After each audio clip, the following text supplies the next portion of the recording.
Keep all comments of continuity to yourself. This may be a holiday special, but it was taped prior to the Halloween special, so any comments about my character still being alive or Vladimir failing or succeeding in his plan are invalid. Enjoy the show. Hello, I'm the reviewer, not still.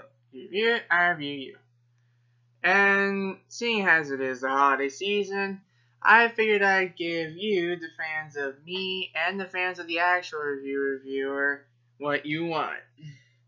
I'm pretty sure a lot of people, myself included, went on to Reviewer's channel and told him that he should review the Angry Video Game Nerd. Seeing how he's not going to do that for a while, today we are going to do a retrospective on the Angry Video Game Nerd. I am going to discuss everything the Angry Video Game Nerd has done up to this point and see how he is today. Now, seeing how I can't talk about him too in depth or will be here too long, for this particular video, we're only going to go up to early 2011, because I'll save the rest for another video. So let's get started. It all started with a man named James Rolfe and his friends.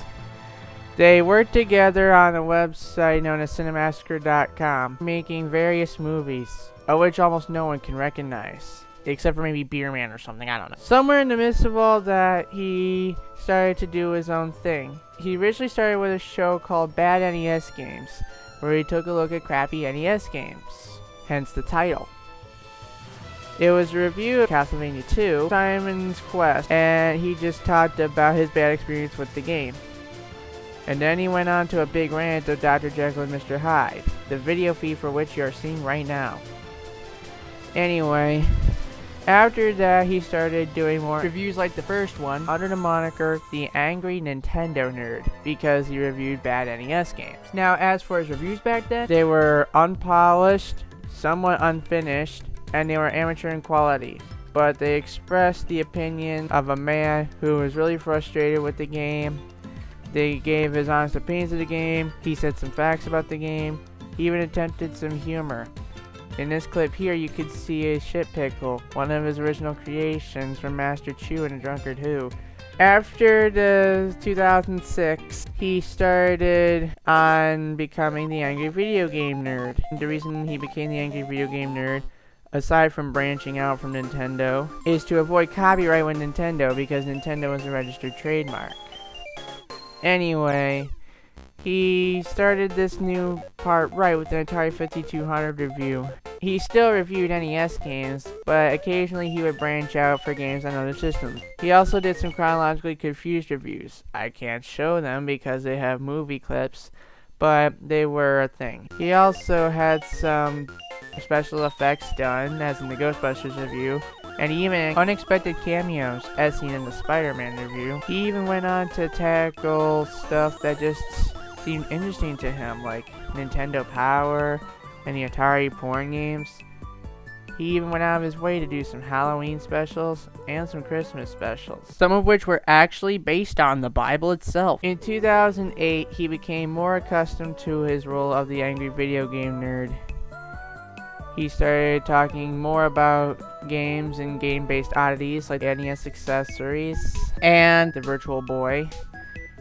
And he had a friend named Mike Matei who would help him with some of the reviews as a cameo appearance. Usually with quirky characters such as the Lion from Wizard of Oz, Joker in the Batman reviews, Bugs Bunny. Bugs Bunny was a character from Looney Tunes, and Mike Matei filled that role perfectly with his voice acting and his on-camera acting. It was actually pretty amusing to see Bugs Bunny get beat up, or the other way around for that matter. Even the guitar guy got more involved. Eventually, the AVGN even took requests. One of those most requested reviews at the time was Superman 64, and he happily obliged. Hell, he even had fan requests of what to say in the Deadly Towers review. He had a bunch of fans email him regarding their personal experience with Deadly Towers, and he would just pick emails at random and use that in his script.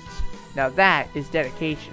Why he doesn't do that anymore, I have no idea. He experimented more with special effects. He even had a cat, which was featured in Michael Jackson's Moonwalker review and the Atari Jaguar reviews. He even talked about older systems like the Magnavox Odyssey. 2010 was when the Street Fighter 2010 review happened. That's when he started getting off track, but it was for a good reason. He wants to do more with his reviews than he ever thought he could, so what he did was sometimes in the review he would mention other games and make critiques about them. That would either bring you to say, hey, this looks like an interesting topic, maybe we should request it. Or it could be his way of getting out his feelings for a particular game that no one requested or that he doesn't plan on doing. Sometimes in his reviews he'd get some things wrong, but that's the thing about him. It's not about getting everything right.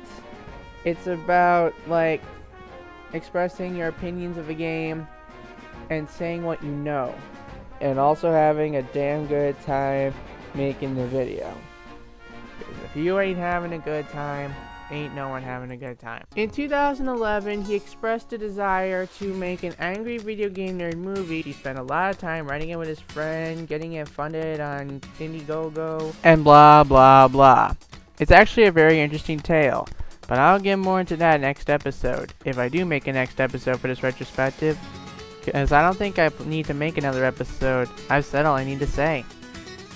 So is Angry Video Game Nerd the god among video game reviewers? No. But is he damn good at what he does? Yes.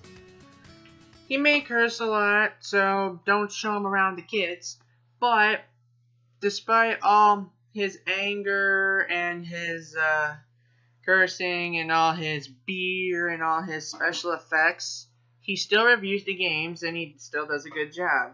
Giving detailed analyses of the graphics and the sound and the gameplay and all the other important stuff.